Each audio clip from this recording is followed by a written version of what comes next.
Before I get on with this review, I just want to let everyone know that if you hate this game, you do not have to bash me to death for my personal opinion. I would love to hear everyone's thoughts on this game, the positives and negatives, so be sure to write them down below. After the massive success the previous Lifeisstrange games had, it was only a matter of time before we got another game in the series. This time around, we would get a completely new game, with a brand new cast, story, power, and more. Dontnod, the original developers of the first game, came back to make this one, Deck 9 only being responsible for the prequel Before the Storm. This game ultimately suffered from a lot of negative feedback for a boatload of reasons. When I was newly introduced to the series, I was already a little disappointed that we would no longer be able to continue the story of Max and Chloe in this next game, but nevertheless, I gave this game a shot, because well, it was on sale. Haha, just kidding. I am a big LIS fan. When I finished this game for the first time, I hated it. But it was only after the second playthrough that I realized maybe it wasn't as bad as I thought, and I dragged it way too much. It's so ironic that for Lifeisstrange True Colors, I really liked it the first time around, but after playing it a second time, I didn't really like it at all, and I don't know when I can ever see myself trying to really get back into that game anytime soon. Lifeisstrange 2 does have its issues, but it's a good game, and the thing that I like the most is that I completely understand why people might not like it. It's a game you have to understand many people might not like at all. This kind of reminds me of the character Chloe Price. People absolutely love her and some hate her guts. And I think people on both sides can understand why each side loves and hates her, because she's not perfect. And this game is nowhere near that, but I think it puts up a strong fight, and for that I respect it. In this game, you play as 16-year-old Seandiaz. This time around, you are no longer playing as a female. The team decided to switch it up and add 2 male protagonists instead of 2 females. Sean is getting out of school and heads to his house with his best friend Lila. After she leaves, he goes into his house where we get to meet Sean's family, his father Esteban and his brother Daniel. As we explore the house and watch Sean getting ready for a party, we notice that Daniel is in trouble outside with their neighbor. Daniel accidentally spilled a whole bunch of red paint on the kid's shirt. Sean goes out to help his brother, which leads into a fight. The neighbor makes very racially motivated remarks like, "Your whole family is going to jail, losers," implying this due to Daniel and Sean being Hispanic. During the fight, the neighbor is pushed to the floor and his head hits a rock. The police show up and the officer demands Sean and Daniel to get down, with the neighbor gasping for air and all the fake blood on his shirt, which the officer does not know is fake blood. It looks like a pretty bad situation, with no opportunity to explain the full story. The officer whips out his weapon very quickly, and Sean's father comes out, trying to figure out what's going on for himself. This clearly untrained cop demands Esteban to get on the ground, and ends up shooting him, causing Daniel to lose it, and for us to discover that he has a special power. This causes a mini explosion of some sort, and now Daniel and Sean leave the scene. The 2 brothers must now work together in order to survive and not get caught. Shit, they're still looking for us. We can't go back. You occasionally run into obstacles that Sean and Daniel must work together for to overcome, as this becomes an on-the-run case. The game has a completely new feel to it. It no longer has that one special setting, and it's not a bad thing. However, there's no iconic location in the game like in Arcadia Bay. Since the game is more of a journey, I was thinking, get out of the country, fuck it, go down to Mexico, you know? Damn. I thought I was the long-haul traveler. the characters are constantly moving and don't really have any stable place to stay for a period of time. One thing that this game does right is endings. The game now features 7 different endings compared to the first having 2. 4 of them are really different on their own, which I really love. You can actually get an ending that's not too similar to one another. Choices matter. Something the first game struggled with was choices not weighing enough to the final decision you have to make in the game. Did you really think that helping Alyssa from getting hurt every 5 minutes was going to change the course of the ending? Well, it didn't. And I can say that your choices do matter, and you do really have to think about each choice before you make them. Remember, there's no time travel in this game. The game is darker and is not as light as as the first one, since it follows more real-life current issues than the original. I think this game could have used a few more lighter elements to balance out the constant dreadfulness of their situation. I do think that Sean is a good protagonist. We get to follow his journey, taking on new responsibilities he's never been met with before, having to think quick and smart, not only to protect him, but now his 9-year-old brother. While he can have his moments, I think that he ultimately stays strong and tries his best to make sure Daniel is okay, depending on your choices, of course. Daniel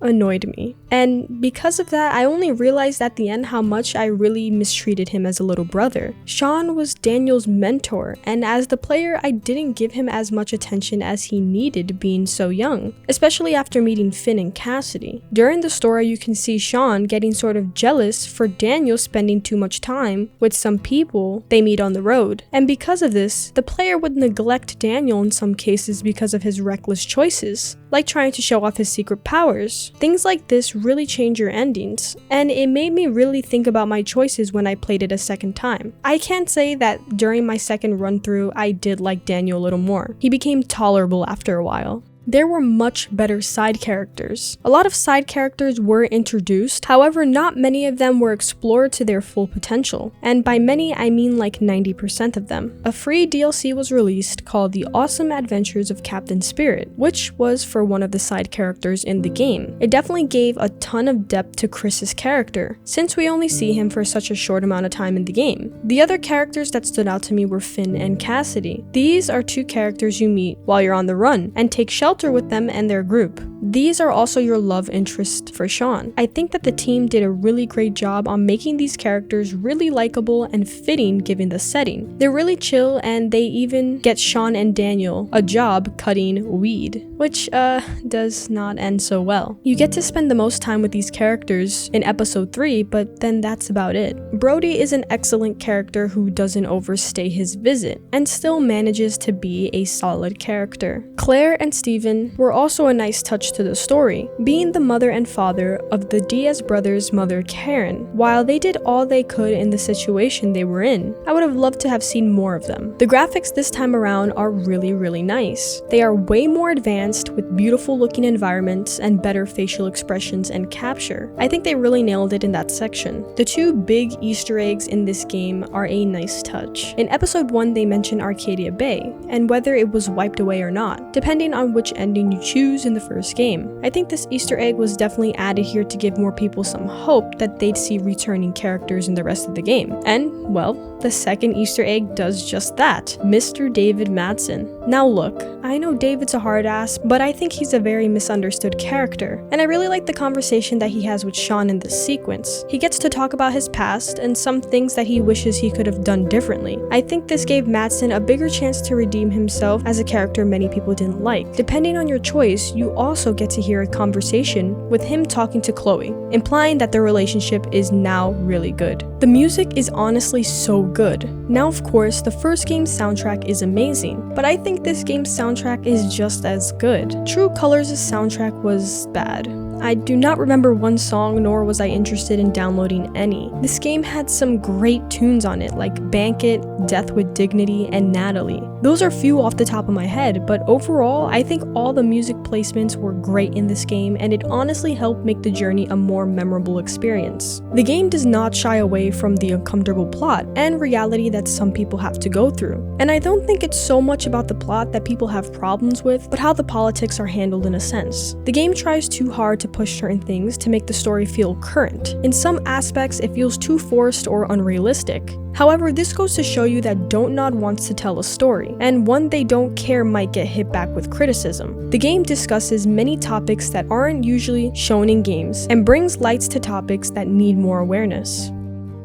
It seems that Dontnod wanted to make something really different, but ended up taking out aspects of the game that made the previous one shine. This goes to show you that trying to make something super different, to not make things too repetitive, may not work in your favor. It's not that they tried different things, but that they took out a lot of aspects that made this Life is Strange Life is Strange. While this game is longer, it fails to properly pace itself correctly, with most action and drive to the plot only happening in episodes 3 to 5. 1 and 2 are very slow paced, with many unforgettable moments or sequences that last way too long, episodes only having a few shining aspects to them. It makes it hard to make someone want to even continue seeing what's happening next.